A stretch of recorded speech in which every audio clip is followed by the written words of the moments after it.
Привет всем! Меня тут попросили рассказать, как я избавился от скрипа задней обшивки багажника с правой стороны. Именно вот это вот, наверное, у многих скрипит где-то здесь. Не знаю, у всех по-разному. В общем, хоть и прохладно, быстренько вам вкратце попытаюсь рассказать. В общем, вот она обшивка, как есть. Мне не получилось до конца разобрать. Вот здесь вот. Сейчас записываю. У нас еще остается еще один болт. Вот этот вот. Здесь еще откручиваю.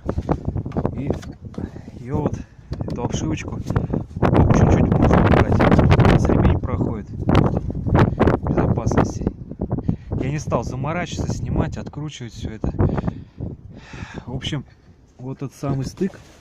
Вот здесь вот, который, где окно проходит, он у меня, как видно, не знаю, камера покажет, вот он, моделинчик торчит, вот, проклеил.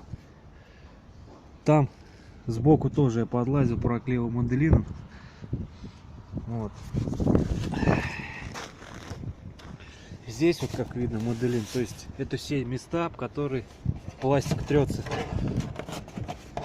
между собой.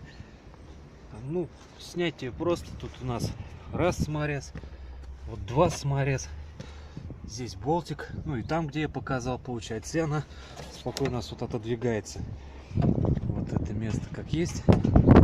Самое проблемное, как я понял, это, пытался объяснить, вот здесь два отверстия, то есть вот она, белая обшивка стойки, в ней отверстие, в нее входит.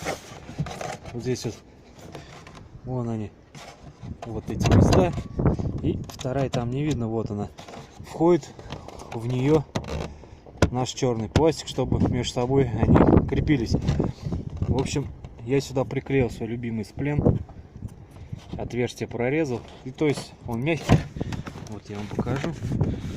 В этой машине теперь только шумка ездить с кусками. Вот он сплен, который я везде подкладываю.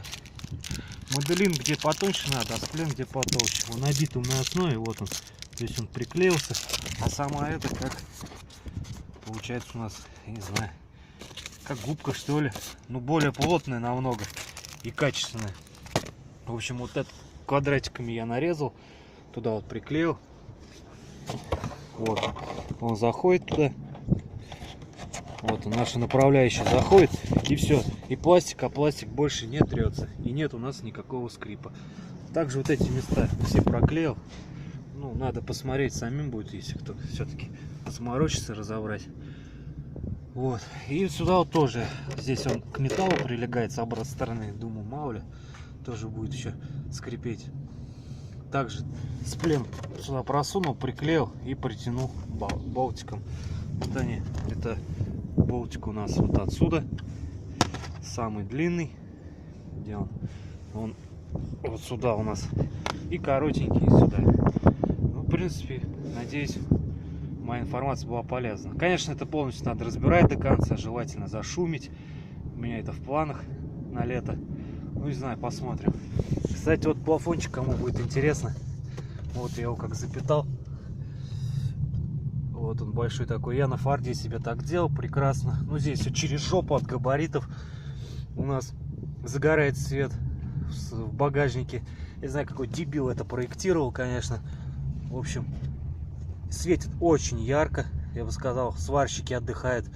Прорезал просто вот здесь вот маленькое отверстие в пластике. Вывел, подсоединил так же, как обычно лампочка подсоединяется. Здесь 3 или 4 переходника к ней шло. В общем, сейчас... Конечно, сейчас светло на улице не передастся, но даже так видно, что вот она жарит хорошим белым светом. И здесь багажник полностью освещает. Но фотографию я выкладывал в одной из записей, которая называлась «Итоги года». В общем, как-то так. Может, кому полезно будет, ссылку я тоже прикреплю на нее. Потом все-таки надо будет запитаться как-то, чтобы она при открывании багажника сгоралась. В общем, так. Ладно, всем пока. Надеюсь, был кому-то хоть немножко полезен.